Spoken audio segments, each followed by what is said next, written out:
राधा राधा। पता है राधा नाम जाप करने से क्या होता है? आपके चारों ओर एक सुरक्षा घेरा तैयार होता है। यह अदृश्य होता है, किसी को दिखाई नहीं देता, पर आपकी रक्षा करता है। ये प्रसंग सुनिए और जानिए कि कैसे तैयार होता है यह सुरक्षा घेरा। राधे राधे दोस्तों, मैं हूँ रोशनी नेगी और मैं आपको एक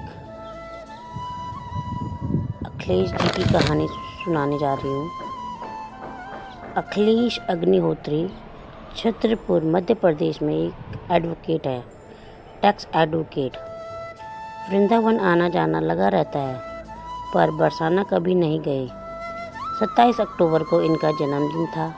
इस बार सोचा था कि 27 अक्टूबर को जन्मदिन राधा रानी के साथ मनाएंगे, ठाकुर जी के साथ मनाएंगे, वृंदावन जाएंगे, बरसाना जाएंगे।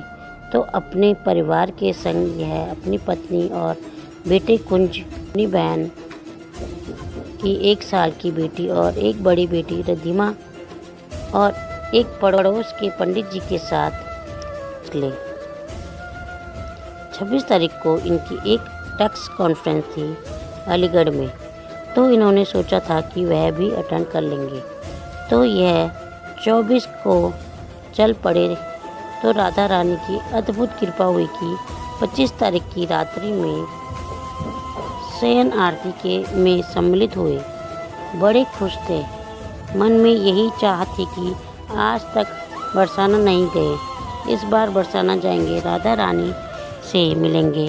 फिर 26 को सुबह सुबह उठे, बाकी बिहारी के दर्शन किए, उसके बाद राधा वल्लभ गए, राधा वल्लभ से मिले और 26 तारीख को अलीगढ़ में टैक्स कॉन्फ्रेंस थी। तो वृंदावन से निकल पड़े टैक्स कॉन्फ्रेंस के लिए। अलीगढ़ पहुँचे, टैक्स कॉन्फ्रेंस अटेंड की और उसके बाद वापस निकल गए वृंदावन के लिए, क्योंकि अगले दिन इनका जन्मदिन था 27 अक्टूबर को।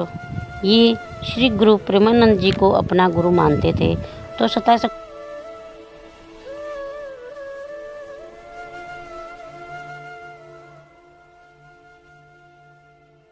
और यहाँ राधा रानी की अद्भुत कृपा हुई।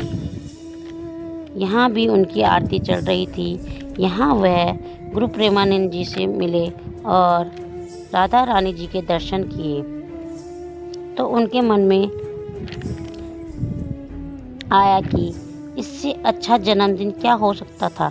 बहुत खुश हुए, वृंदावन धाम को नमस्कार किया और वहाँ से निकल पड़े अपने घर के लिए। बहुत लंबा सफ़र था। अखिलेश बताते हैं कि मन में सिर्फ एक बात चल रही थी, राधे राधे राधे राधे। 26 अक्टूबर का दिन था। वो कभी नहीं भूल सकते, जिसकी शुरुआत उनकी सारी इच्छाओं के साथ हुई। लगातार नाम जपते जा रहे थे। इस दिन को विशेष बना दिया था ईश्वर के द्वारा। अब होता क्या है कि रात को 2:30 बजे अचानक से हाईवे पर एक पशु आता है। हाईवे पर गाड़ी की एक रफ्तार होती है, तो उसी रफ्तार से अखिलेश भी चल रहे थे। उस पशु को बचाने के लिए उन्होंने गाड़ी कभी दाएं करी तो कभी बाएं करी और उसको बचाने के लिए पूरी कोशिश करते हैं, लेकिन गाड़ी पलट जाती है। गाड़ी में सब लोग सो रहे थे और इनके साथ इनकी भांजी रिद्धिमा जग रही थी। और रिद्धिमा के मुंह से निकला कि मामा हम गिर गए। रिद्धिमा बस इतना ही कहती है, मामा हम गिर गए। रिद्धिमा बस इतना ही कहती है कि अखिलेश बताते हैं कि गाड़ी अपने आप सीधी खड़ी हो गई, क्योंकि वह उस टाइम भी राधा राधा राधा राधा जपे जा रहे थे। गाड़ी गिर गई, गाड़ी अपने आप सीधी हो गई। तब सब सुरक्षित बाहर निकले हैं। इधर अखिलेश जी राधा राधा राधा जपे जा रहे थे।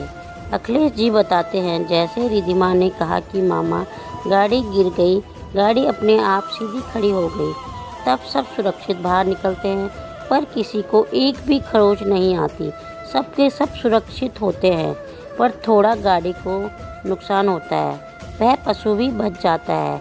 हाईवे का मामला था, बहुत बड़ा हादसा हो सकता था, बहुत बड़ा नुकसान हो सकता था, लेकिन जो जाप चल रहा था, राधा राधा राधा राधा, वह एक सुरक्षा घेरा तैयार कर रहा था, जो अदृश्य था, जो किसी को नहीं दिखाई देता, पर इनके चारों तरफ था, जिसने इनको बचाया। अखिलेश का विश्वास पक्का हो गया। घर पहुंचने में थोड़ी ही दूरी थी और पहले ही यह हादसा हो गया। राधा रानी ने बचा लिया। मैं अखिलेश को और उनके पूरे परिवार को यही कहना चाहती हूँ कि आपने ईश्वर की कृपा से एक नया जीवन पा लिया। अब इस पूरे जीवन में पूरा प्रयास कीजिए कि लोगों के साथ अच्छा व्यवहार करो। आपके स्वभाव से आप पहचाने जाओ कि आप राधा रानी के बच्चे हो। वह सब आपको आपके कर्मों से ही पहचानेंगे। इस नए जीवन के लिए हर पल धन्यवाद करना राधा रानी का। तो दोस्तों, आपको ये कहानी कैसे लगी ज़रूर कमेंट में बताना। धन्यवाद दोस्तों।